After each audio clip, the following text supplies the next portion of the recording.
They see them arrive daily, transported by ambulance. They watch them come in by helicopter. They treat the children affected by injuries, the #1 killer and cause of hospitalization of young people. And they know most of the injuries could have been prevented.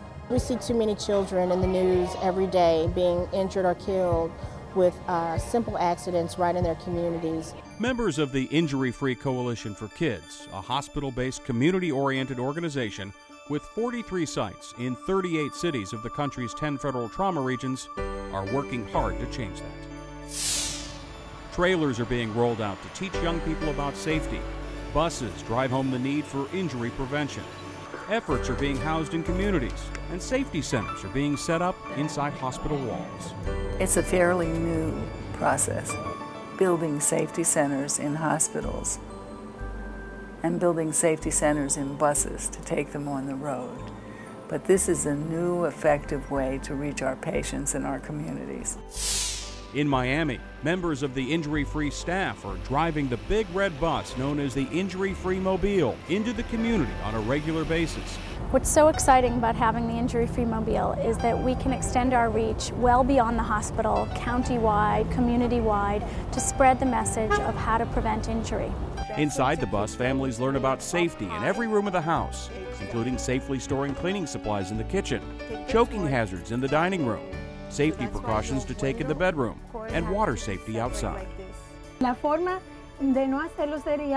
By speaking 3 different languages, they're able to help people overcome communication, transportation, money, and time constraints. People want car seat checks. People want to know about home safety. They want to prevent poisons. They want to prevent so many things in their homes. Pre- and post-test show their efforts are making a difference. That's no surprise after talking to people as they left.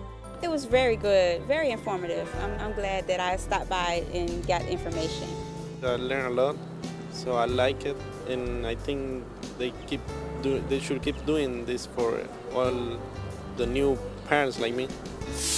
In Rochester, New York, a house on Main Street known as the Healthy Home is where people can go to learn how to reduce hazards in their home. If you bring the community in and you are able to teach them through a one-on-one intervention, through a tour, through pointing out areas that they may not be aware of, I think they learn a lot more that way, and the information stays with them.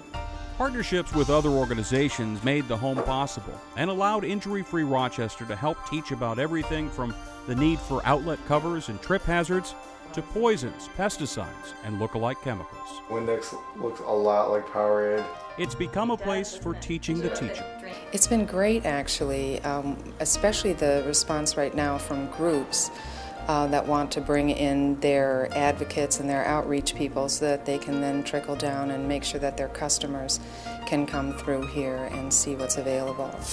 In Minneapolis, inside the Hennepin County Medical Center, Injury-Free has found a home on Easy Street by partnering with physical therapy to share their space. What we're going to do today is parents come to the theater to learn about child passenger safety. Then they can go down the hall to a different part of the street to see how car seats are supposed to fit. But that's going to fit you really nice. How's that feel? They can also be fitted for bike helmets. The space is perfect, just having the different types of services all available in one place so that people, even if they're not really looking for that, we can kind of hit them with as many things as we can. Among the most eye-opening was a display just outside the store. Do you think this is candy or medicine? Parents are surprised at what their children don't know. When they see their child maybe pick the poison over the candy, it's really scary for them, and it makes them stop and maybe think about what they need to do to childproof their home better. That was the case for this parent. It really scared me as to now my medications are going up even further because they do look like candy. In Cincinnati, housed inside the emergency department of the Cincinnati Children's Medical Center, you'll find the Safety Resource Center. This paper here that I gave you shows you how the helmet is supposed to fit your child's head. The center's coordinator uses the downtime parents have in the emergency department waiting room to teach them about home safety, child passenger safety, and bike helmets. They know their kid needs a helmet, but they don't actually know why their kid needs a helmet.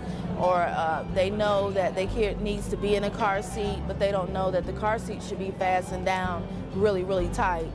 Like most safety centers, this one gives parents the chance to buy safety equipment at a reduced fee. follow-up phone calls are made 3 to 4 weeks later to answer any additional questions. In St. Louis, the focus of Safety Street is on teaching first and second graders how to be safe, comfortable, and confident.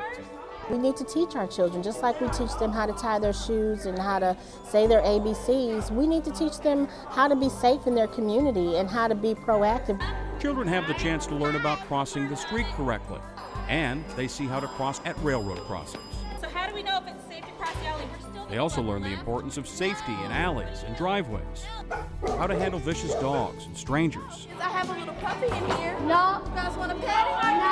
What are you going to say? I don't know this person. Call the police. The young people say they learn how to protect themselves. It's a good thing so people could keep safe so they won't get hurt. I learned that if a dog tries to attack you, you just lay on the floor in a ball and just cover your head and your ears. There are 3 different facades, so children learn in an environment that looks like the community in which they live. When they're done, neighborhood is put on a truck and it rolls off, ready for the next lesson. The founders of the Samantha Foundation lost their daughter to a home injury. They say projects like these are phenomenal. The reason this is so fabulous is because it's hands-on and you can actually touch and feel and see. Pre- and post-tests show children and adults do learn, and the Children's Trust says knowing how they work, there's no better way to spend money. We're preventing the problems at the beginning. There's no better use for money than to prevent a problem. Funders, people who care for children and people who teach them, say there should be a safety center on the road and in hospitals in every city. The Injury-Free Coalition for Kids is a national program of the Robert Wood Johnson Foundation, located at Columbia University Medical Center's Mehlman School of Public Health. To learn more about these and our other injury prevention programs, go to our website at www.injuryfree.org.